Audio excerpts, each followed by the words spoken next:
तो कैसे हैं आप लोग? तो आगे तुम लोग अब अगर आए गए हो तो लाइक और शेयर ठोक लीजिए महाकाल का दबा के लाइक और शेयर ठोक लीजिए साले का खोपड़ी तोड़ साले का। तो वीडियो का शुभारंभ करने से पहले मैं देखो वही बात है जो हर बार बार बार लगातार मैं तुम लोगों से बोलते ही रहता हूँ, पर पता नहीं तुम मेरे से कौन सी दुश्मनी निकाल रहे हो यार। मतलब सुनते ही नहीं हो तुम लोग। तो कृपया कर देखो इंस्टाग्राम नामक प्लेटफॉर्म पे तुम मुझे फॉलो कर सकते हो, कम से कम विजिट तो करो। अगर पसंद आए तो फॉलो तो कर ही लेना। तुम वहाँ पे मेरे से बातचीत कर सकते हो, नेक्स्ट वीडियो के लिए सजेशन दे सकते हो। और यार जो मेरे को इंस्टाग्राम पे फॉलो नहीं करते ना, तो बहुत सी ऐसी छोटी छोटी बातें अपडेट वगैरह होते हैं जो मैं यूट्यूब पे नहीं दे पाता हूँ, तो मैं इंस्टाग्राम पे ज़्यादातर अपडेट दे दिया करता हूँ। तो अगर तुम मिस नहीं करना चाहते हो फ्यूचर के अपडेट्स तो जाओ और फॉलो करो। क्या रहे हो यार अभी तक। बाकी अब बातें बहुत हो गई, तो अब जाते हैं सीधे powers, abilities and weakness of king Kong की तरफ।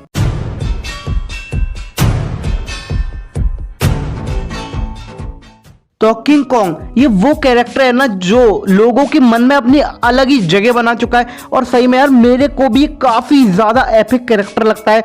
और मैंने जब से इसकी Kong and the Skull Island वाली मूवी देखी है ना, जो कि कॉन्ग वर्सेस गॉडजिला ये मूवी आ रही है, उससे पहले का ही पार्ट है, ठीक है। और एक और है Godzilla the king of monster. ये दोनों movie Kong and the Skull Island और गॉडजिला वाली, ठीक है, ये दोनों मूवी अगर तुमने नहीं देखी और तुम इस मूवी के लिए हाइप्ड हो तो पहले वो दोनों जरूर देख लेना। क्योंकि अगर तुम वो दोनों देख लोगे ना तो तुम्हें इस मूवी को देखते वक्त बहुत ही ज्यादा कम दिमाग अपना यूज करना पड़ेगा। बाकी तुम्हारी मर्जी है, अगर तुम ज्यादा ही बड़े खिलाड़ी बनना चाहते हो तो डायरेक्ट देख सकते हो मूवी, दिमाग को खुला रखना बस, ठीक है। तो जो स्कल आइलैंड के लोग हैं ना वो कॉन्ग को एक मसीहा की तरह मानते हैं, अपने राजा की तरह मानते हैं। और जिसने भी यार Kong and the Skull Island वाली मूवी देख रखी है ना, तो सही बता रहा हूँ वो तो पूरी तरीके से सहमत होंगे मेरी इस बात से। और Kong and the Skull Island movie में जो कॉन्ग की हाइट दिखाई गई थी ना वो थी 100 फीट के आसपास। पर अभी जो गॉडजिला वर्सेस कॉन्ग मूवी आ रही है उसमें कॉन्ग की हाइट जो है ना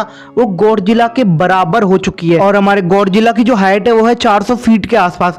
यानी जो कॉन्ग है उसने 300 फीट के आसपास अपनी हाइट को इंक्रीज कर लिया है। और कॉन्ग की हाइट बढ़ने का मेन रीजन तो ये है कि जो Kong and the Skull Island वाली जो मूवी है ना उसकी जो स्टोरी है वो 1973 के आसपास की है। और गॉडजिला वर्सेस कॉन्ग अब आने वाली है, यानी 2021 या 2020 के आसपास ये स्टोरी को दिखाया जाएगा। तो इसका सीधा सीधा मतलब यही होने वाला है कि कॉन्ग को 50 साल के आसपास का गैप मिला है यार। और इस 50 साल के गैप में कॉन्ग कितना बड़ा हो गया, इतना बड़ा।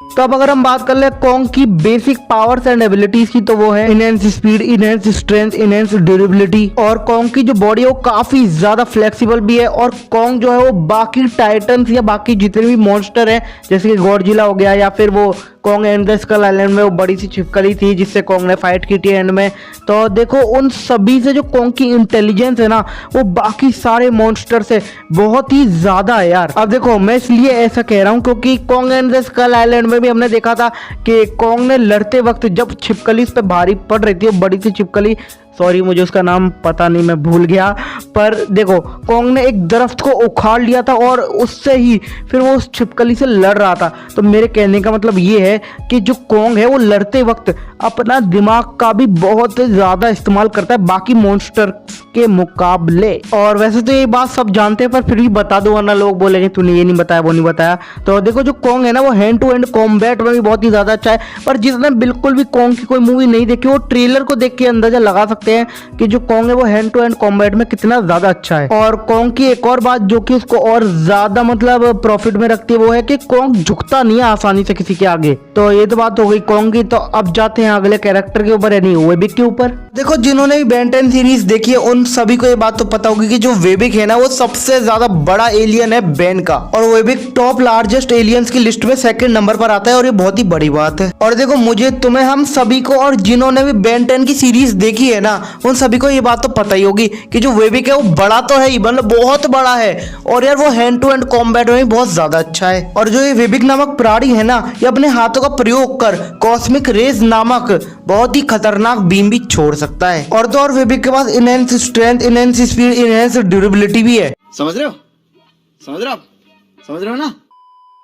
और ये जितनी भी बातें मैंने वेबिक के बारे में तुम्हें बताई है ना, इन बातों का अंदाजा तुम इस बात से लगा सकते हो कि एक बार एक एपिसोड में, अगर तुम्हें याद हो, बेन 10 एलियन फोर्स का शायद वो एपिसोड था जिसमें जो विलगैक्स है ना वो भी वेबिक के बराबर हो गया था हाइट में, और उसकी पावर ही बहुत ज़्यादा बढ़ गई थी। मतलब कद काठी में बिल्कुल वेबिक और विलगैक्स बराबर थे। फिर भी वेबिक ने अपनी पूरी दम लगा के और विलगैक्स को घुमा के इतनी तेजी से आसमान की ओर फेंका कि वो सीधे जाकर अपनी शिप से टकराया और उसकी जो शिप थी ना वो बिल्कुल तहस नहस हो गई। और उस वक्त जो विलगैक्स का वजन था वो हजारों या लाखों टन था। अब तुम सोच लो यार कि वेबिक में कितनी ज्यादा पावर है। और सिर्फ इतना ही नहीं, अगर तुम लोग सोच रहे हो कि वेबिक नामक प्राणी की शक्तियां या पावर्स और एबिलिटीज इतनी है तो तुम बहुत ज्यादा गलत हो, क्योंकि वेबिक के पास एक और पावर, और उस पावर का नाम है इनहेंस रिफ्लेक्सेस, जिसका मतलब है कि अगर वेबिक का अपोनेंट उस पर अटैक करता है ना तो जो वेबिक है ना वो साथ ही साथ काउंटर अटैक कर सकता है अपोनेंट के ऊपर। और वो काउंटर अटैक छोटा मोटा नहीं होगा, बहुत ही ज्यादा पावरफुल होगा, जिससे अपोनेंट को उसकी नानी नाना से लेके पूरे खानदान की याद आ जाएगी। और तो और वेबिक की जो बॉडी है ना वो बहुत ही ज्यादा लचीली है यार। तो ये तो बात हो गई वेबिक की पावर्स एबिलिटीज की। अब वेबिक की वीकनेस की बात कर ले तो तुम्हें याद ही होगा, जो वेबिक के सिर के ऊपर का हिस्सा एंटीना जैसा है ना, तो वो बहुत ही ज्यादा कमजोर हिस्सा है। और अगर वहां पे छोटा मोटा भी वार किसी ने कर दिया ना तो सही बता रहा हूँ वेबिक का जो पूरा शरीर है एक तरीके से पैरालाइज हो जाएगा, वो गिर जाएगा, क्योंकि यार वो एक वीक पॉइंट है वेबिक का। तो अगर वहां पे कोई छोटा मोटा वार भी करता है ना तो उस जगह पे वार करके वेबिक को हराया जा सकता है बहुत ही आसानी के साथ। तो ये तो बात हो गई वेबिक की। पर अगर हम अल्टीमेट वेबिक की बात करें तो देखो, अल्टीमेट वेबिक और वेबिक दोनों की पावर्स एबिलिटीज बिल्कुल सेम है। यानी जो मैंने जितनी भी पावर्स और एबिलिटीज वेबिक की बताई है वही सेम की सेम पावर्स और एबिलिटीज है अल्टीमेट वेबिक की। पर अल्टीमेट वेबिक जो है और वेबिक है इनमें एक ही अंतर, वो है हाइट का। वेबिक की जो सिंपल फॉर्म, मतलब जो सिंपल फॉर्म है वेबिक का वो है 100 फीट लंबा, और जो अल्टीमेट फॉर्म है वेबिक का वो है 200 फीट लंबा। समझ रहे हो? समझ रहे हो? तो अब हम बढ़ते हैं अपने अगले कैरेक्टर की तरफ, जिसका नाम है Titan form of Eren Yeager, या फिर फाउंडिंग टाइटन की तरफ। तो इस प्राणी की पावर्स एंड एबिलिटीज के ऊपर जाने से पहले अपन तुम लोगों को इसका थोड़ा इंट्रोडक्शन देगा। तो एरन की टाइटन फॉर्म का नाम है फाउंडिंग टाइटन, और ये जो फॉर्म है ना काफी ज्यादा पावरफुल मानी जाती है टाइटन स्पीशीज के अंदर। और इस टाइटन फॉर्म की हाइट स्लैश ऊंचाई स्लैश लंबाई है 13 मीटर 13 मीटर की। तो अगर हम बात कर ले इस प्राणी की बेसिक पावर्स एंड एबिलिटीज की तो वो है super human strength, super human speed, super human stamina, super human durability. तो ये तो बात हो गई इस प्राणी की बेसिक पावर्स एंड एबिलिटीज की। पर अगर हम इसकी कुछ खास पावर्स एंड एबिलिटीज के ऊपर जाएं तो वो है, तो जो इसकी पहली सबसे खास पावर है वो है टाइटन क्रिएशन। तो इसका मतलब ये है कि इस फाउंडिंग टाइटन नामक प्राणी की सिर्फ एक चीख से दूसरे लोगों को भी टाइटन में कन्वर्ट किया जा सकता है। यानी कि इसके पास इतनी ज्यादा पावर है कि अगर ये सिर्फ चिल्लाएगा ही ना तो जो दूसरे लोग होंगे ना वो भी टाइटन्स में ट्रांसफॉर्म हो जाएंगे। तो यार ये बहुत ही ज्यादा खास एबिलिटी है इसकी। तो इस फाउंडिंग टाइटन की दूसरी खास एबिलिटी ये है कि जिस बंदे के पास भी इस वाली फॉर्म की पावर है ना तो वो दूसरे टाइटन्स को भी कंट्रोल कर सकता है। और ये हमने देखा भी था जब किंग फ्रीज ने बहुत से कलोसल टाइटन्स को एक साथ कंट्रोल किया था। और भी वैसे कई इसके पास पावर्स एंड एबिलिटीज हैं, पर वो बताने का अभी सही बताऊं तो टाइम है नहीं मेरे पास, और बहुत ही जल्दबाजी में बना रहा हूँ मैं ये वीडियो। पर हाँ, अब अगर हम इसकी वीकनेस की बात करें तो वो वीकनेस जो है वो ये है कि तो किसी भी टाइटन के अगर पीछे गर्दन पर वार किया जाए ना एक भी, तो उस टाइटन को बिल्कुल खत्म किया जा सकता है और बहुत ही आसानी से किया जा सकता है। तो इसलिए ज्यादातर जो टाइटन है ना वो अपनी गर्दन को बहुत ही ज्यादा बचा के रखते हैं, क्योंकि ये उनका एक बहुत ही ज्यादा बड़ा वीक स्पॉट है। और ये हमने एनिमे मांगा हर जगह देखा है। तो ये तो बात हो गई एरन की टाइटन फॉर्म की पावर्स एबिलिटीज एंड वीकनेस के ऊपर। अब जल्दी से जाते हैं अगले कैरेक्टर की पावर्स एबिलिटीज एंड वीकनेस के ऊपर। बात करते हैं अल्ट्रा इंस्टिंक्ट और मास्टर अल्ट्रा इंस्टिंक्ट फॉर्म की, और फिर हम उसके बाद करेंगे जायंट फॉर्म की बात। तो तुम्हें पता ही होगा यार कि जो गोकू की अल्ट्रा इंस्टिंक्ट फॉर्म है उसका ओरिजिन कैसे हुआ। हाँ, तो भैया टूर्नामेंट ऑफ पावर चल रहा था और गोकू ने स्पिरिट बॉम्ब जिरिन के ऊपर फेंका, पर वो जिरिन ने उसी के ऊपर फेंक दिया उल्टा, मतलब पलटवार कर दिया उसी के स्पिरिट बॉम्ब को। मतलब जो गोकू का स्पिरिट बॉम्ब था उसको खुद ही झेलना पड़ा। तो उसकी वजह से पता नहीं क्या हुआ, ट्रिगर्ड हुआ उसका, मतलब उस एक इंसिडेंट की वजह से जो गोकू का अल्ट्रा इंस्टिंक्ट फॉर्म है वो अनलॉक हुआ। ये सभी जानते हैं, ठीक है ना। तो भैया अब ये जो गॉड लेवल की फॉर्म है अल्ट्रा इंस्टिंक्ट, गोकू ने इसको पाया और मास्टर्ड भी कर लिया 15-20 मिनट के अंदर। हालांकि हर कोई नहीं कर पाता और हम जैसे तो बोल ही मत, ठीक है। तो मैं ये बोलना चाहता हूँ कि अब सीधे जाते हैं इस मतलब ये जो फॉर्म है इसको समझने की थोड़ी कोशिश करते हैं, इसकी पावर्स एबिलिटीज आखिर क्या है। तो भैया अगर मैं शॉर्ट में इसको बताऊं ना तो ये है मास्टरी ऑफ सेल्फ मूवमेंट, यानी इसमें दिमाग का कोई काम है ही नहीं।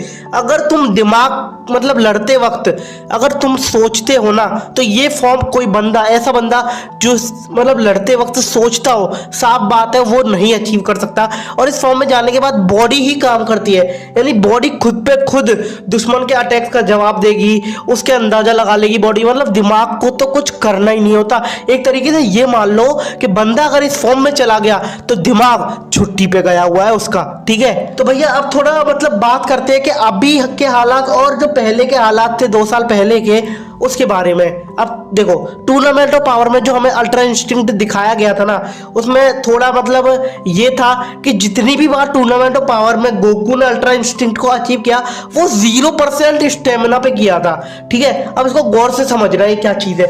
मतलब 0% स्टेमिना मतलब बिल्कुल एग्जॉस्ट हो जाता था और मतलब बिल्कुल थक हार जाता था, बिल्कुल सब कुछ उसके मतलब सुपर सेवन तक में ट्रांसफॉर्म होने की उसमें एबिलिटी नहीं रहती थी। तब तक वो उसका अल्ट्रा इंस्टिंक्ट आके टाइम से और मतलब फिर गोकू बच जाता था, ठीक है। पर अभी जो मांगा चैप्टर चल रहा है ना मोरो वाला, उसमें जो गोकू है वो अपनी मर्जी से ट्रांसफॉर्म हो सकता है। अब उसने इतनी ट्रेनिंग कर ली है मीरस के साथ कि वो मतलब ट्रांसफॉर्म हो सकता है अपनी मर्जी से अल्ट्रा इंस्टिंक्ट में। और मोरो आर्क में अभी तक गोकू 2 बार ट्रांसफॉर्म हो चुका है अल्ट्रा इंस्टिंक्ट में और दोनों बार 100% पोटेंशियल या 100% स्टेमिना के साथ ट्रांसफॉर्म हुआ है वो। तो ये बात भी ध्यान में रखना भाइयों। और मतलब यार ये ऐसा फॉर्म है ना कि बीरस को भी आराम से गोकू टक्कर दे सकता है इस फॉर्म में। और अगर मैं कहूं तो बीरस को हरा भी 100% अभी वाला जो अल्ट्रा इंस्टिंक्ट है उसकी तो मैं क्या ही बात करूं, समझ रहे हो आप। मतलब ये मान के चलो अभी वाला जो अल्ट्रा इंस्टिंक्ट है ना वो जब टूर्नामेंट ऑफ पावर में जो हमने अल्ट्रा इंस्टिंक्ट देखा था उससे 100 गुना ज्यादा ताकतवर है, क्योंकि वो 0% स्टेमिना वाला था और ये 100% वाला है, ठीक है। तो स्टेमिना भी बहुत ज्यादा मैटर करता है इस मामले में।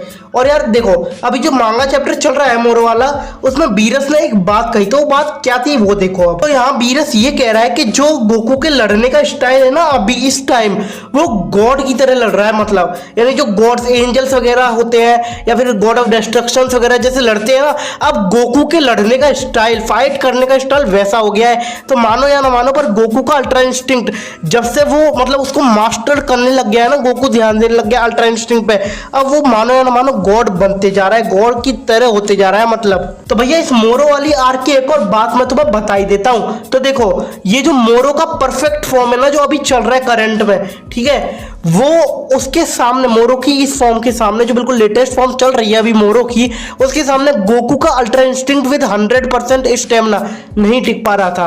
पर जैसे ही अल्ट्रा इंस्टिंक्ट को मास्टर्ड किया ना गोकू ने हील होने के बाद, मास्टर्ड अल्ट्रा इंस्टिंक्ट के सिर्फ एक पंच ने मोरो की हालत इतनी ज्यादा खराब कर दी, इतनी ज्यादा कि वो मौत की भीख मांगने लगा। और वो पंच इतना ज्यादा ताकतवर था ना कि बस जो बीरस और विश देख रहे थे ना कितनी दूर खड़े होकर, मतलब थोड़ी दूरी पे ही थे वो लोग, है ना, उनको तक उन दोनों तक को अपनी आंखें बंद करनी पड़ी, ठीक है। और इसका इम्पैक्ट, इस पंच का इम्पैक्ट पूरी धरती पर हुआ था, पूरी धरती पर। तुम लोग स्क्रीनशॉट पे देख ही सकते हो। तो अब बात करते हैं कि जो जायंट फॉर्म है गोकू की, इसका ओरिजिन कैसे हुआ। तो इसका जो ओरिजिन है वो हुआ है ड्रैगन बॉल सुपर के चैप्टर 66 में, जो कि मोरो आर्क का एक चैप्टर है। तो जो गोकू है वो बहुत ही ज्यादा थक जाता है चैप्टर में और उसकी जो एनर्जी है ना बिल्कुल खत्म हो जाती है, वो बिल्कुल सिंपल फॉर्म में आ जाता है अपनी बेस फॉर्म में। और फिर लोग है ना ये डिसाइड करते हैं वहां पे जितने भी जी वॉरियर्स खड़े होते हैं कि हम अपने अपनी सारी एनर्जी इकट्ठी करके सब लोग गोकू को देंगे, पर वो एनर्जी बिल्कुल भी काफी नहीं होती यार। और फिर जो ऊब है जो कि माजिन बू, इविल माजिन बू, तुम्हें याद होगा वो मरा था, तब गोकू ने कहा था अब तुम अगले जन्म में अच्छे इंसान बन के पैदा होना। तो ये जो ऊब है ना ये वही इविल माजिन बू का एक नया जन्म है, समझ रहे हो। तो मतलब देखो सारे जी वॉरियर्स की पावर इकट्ठी करने के बाद भी जो गोकू है वो इतनी पावर नहीं जुटा पा रहा था कि वो अल्ट्रा इंस्टिंक्ट में दोबारा ट्रांसफॉर्म हो सके, पर ऊब ने जैसी पावर दी वो सीधे और जायंट फॉर्म में पहुंच गया। मतलब इस बात से ये भी हम अंदाजा लगा सकते हैं जो ऊब है अभी तो यार उसकी लड़ाई शुरू भी नहीं हुई है, उसके युद्ध उसके दुश्मन अभी सामने आना चालू भी नहीं हुए और एक बार में उसने मजे मजे में इतनी एनर्जी दे दी कि जो गोकू है वो जायंट फॉर्म में पहुंच गया। और देखो हम इस फॉर्म में की बात करें तो गोकू का साइज बहुत ज़्यादा बड़ा हो जाता है और ultra instinct master ultra instinct की सारी पावर्स इस फॉर्म में हैं, यानी कि वेबिक तो नहीं टिक सकता इसके सामने। और यह हमें बहुत ही कम टाइम के लिए दिखाया गया है, एक तो ये भी बात है। और इसका एक वीक पॉइंट ये है इस फॉर्म का, ये जायंट फॉर्म है जो गोकू की, कि इसके लिए बहुत ज़्यादा एनर्जी की ज़रूरत पड़ती है। तो यानी अपनी मर्जी से अपनी मर्जी मुताबिक तो शायद अभी गोकू ट्रांसफॉर्म नहीं हो सकता इस फॉर्म में। तो फाइनली कंक्लूजन देने का वक्त आ चुका है, पर कंक्लूजन देने से पहले एक और बात मैं बता दूं, देखो कोई भी ऑफेंड होने की बात नहीं है। देखो मैं सिर्फ एंटरटेनमेंट पर्पस के लिए बनाता हूं ताकि तुम लोगों को मजे आ जाए वीडियो देख के, तो तुम भी यार एंटरटेनमेंट पर्पस के लिए ही देखो। यहाँ पे कोई ऑफिशियल अनाउंसमेंट नहीं चल रही है भैया कि कौन, अगर जो मैंने बोल दिया कि ये हरा सकता तो हरा ही देगा। मैं भी तुम्हारी तरह एक फैन ही हूँ, मेरे को वीडियो बनाना अच्छा लगता है तुम लोगों के लिए तो मैं बना देता हूँ। तो ऑफेंड मत होना। नॉन कैनन सीरीज होती है ना जिसका रियल से या रियल सीरीज से कुछ भी लेना देना नहीं होता, इसको भी वैसे ही देखो एंटरटेनमेंट के लिए। तो देखो पहले अपन दो कैरेक्टर लेते हैं जो है अल्टीमेट वेबिक वर्सेस किंग कॉन्ग। तो देखो यहाँ पे जो है अल्टीमेट वेबिक के पास वो सारी पावर्स एंड एबिलिटीज हैं जो कॉन्ग के पास है। इंटेलिजेंट भी है, काफ़ी ज़्यादा स्पीड भी अच्छी है वेबिक की एज कम्पेयर टू कॉन्ग, पर जो हाइट है ना वो कॉन्ग की ज़्यादा है, अल्टीमेट वेबिक से भी ज़्यादा है कॉन्ग की हाइट, क्योंकि जो अल्टीमेट वेबिक की हाइट है ना वो है 200 फीट, पर जो किंग कॉन्ग की हाइट है गॉडजिला से लड़ रहा है तो यानी उसकी हाइट यार 400 फीट के आसपास है, यानी 200 फीट ज़्यादा हाइट है किंग कॉन्ग की। अब देखो कुछ लोग मानते हैं कि जो वेबिक है अल्टीमेट वेबिक सॉरी वो अपनी हाइट कम और बढ़ा सकता है। अब ये मुझे नहीं पता कि कितना सच है और कितना झूठ, क्योंकि ऑफिशियली तो शायद कुछ आया नहीं है इस मामले में। बाकी यार तुम लोग अपने थॉट बता सकते हो अगर तुम्हें कुछ पता हो तो देखो अगर मैं यहाँ पे बोलूँ तो यहाँ पे है ना बहुत ही ज़्यादा मुश्किल कंपैरिजन लग रहा है, क्योंकि कुछ एबिलिटीज़ ऐसी हैं जो कॉन्ग के पास ही है, कुछ एबिलिटीज़ ऐसी हैं जो कि अपने अल्टीमेट वेबिक के पास भी है। पर अगर ये बात सच है कि अल्टीमेट वेबिक अपने हिसाब से मतलब अपनी हाइट बढ़ा सकता है और तो फिर डेफिनेटली वेबिक जीत सकता है, क्योंकि वेबिक के पास एक्स्ट्रा पावर्स एबिलिटीज़ भी हैं जैसे कॉस्मिक रेज वगैरह जो कि किंग कॉन्ग के पास नहीं है। तो देखो वेबिक जो है ना उसके पास कॉस्मिक रेज है, कॉस्मिक रिंग से उस जो कॉन्ग है उसको कैद भी कर सकता है। और डायगन भी कॉन्ग से भी शायद बड़ा ही था, पर फिर भी वेबिक अल्टीमेट वेबिक ने उसको थोड़ी देर के लिए ही सही पर टक्कर तो दी थी। पर अगर कॉन्ग ने किसी तरह बेटा अगर जो वेबिक के एंटीना पे वार कर दिया सिर के ऊपर के एंटीना पे, तो फिर हो सकता है कि कॉन्ग जीत जाए। वो भाई मैंने दोनों तरफ से यहाँ पे अपना वो ओपिनियन बता दिया। बाकी तुम्हें क्या लगता है तुम कमेंट करके ज़रूर बताना। तो अब बढ़ते हैं अपने अगले दो कैरेक्टर की तरफ जो हैं एरिन येगर और mastered ultra instinct giant Goku. तो देखो अगर मैं अपने वीडियो को और ज़्यादा लंबा ना खींचूँ और सीधे कंक्लूजन पे उतरूँ ना तो यहाँ पे मैं सीधे ही बोल दूँ कि जो हमारे mastered ultra instinct giant Goku है ना वो अगर चाहे, हाँ ये सच है कड़वा है पर सच है बहुत ज़्यादा, पर गोकू में अकेले ही इतनी पावर है कि इन तीनों को वो एक साथ वन शॉट कर सकता है यार। बाकी यार मेरे को यार दिमाग में आ ही नहीं रहा था, और सही बताऊं मेन रीज़न ये टॉपिक पे वीडियो बनाने की कि यूट्यूब पे पूरे के पूरे यूट्यूब पे इस टॉपिक पे वीडियो अवेलेबल नहीं थी, तो मैंने सोचा बना दूं तुम लोगों के लिए। पर तुम लोग इतने चंटू, मतलब यार कम्युनिटी में चिल्ला चिल्ला के बोल रहे हो कि गोकू इज विन, तो हाँ भाई गोकू जीत जाएगा क्योंकि वो गॉड फॉर्म है भाई, वो गॉड लेवल की फॉर्म पे है अभी। तो इन तीनों को एक साथ हराने की पावर रखता है गोकू। बाकी देखो मुझे पता है जो लोग ऑफेंड मत होना, मैंने बोला था सिर्फ मेरा ओपिनियन। देखो मैंने पहले ही बोला था एंटरटेनमेंट पर्पस के लिए। देखो यहाँ पे कोई भी रियलिटी या रियल जो भी सीरीज है ना इनकी अलग अलग यूनिवर्सिस की कोई भी कनेक्शन नहीं है, ये सिर्फ मेरा ओपिनियन है। तो ऑफेंड मत होना, और अगर वीडियो पसंद आई हो यार बहुत ज़्यादा मेहनत लगी है यार तो यार लाइक मार दिया करो।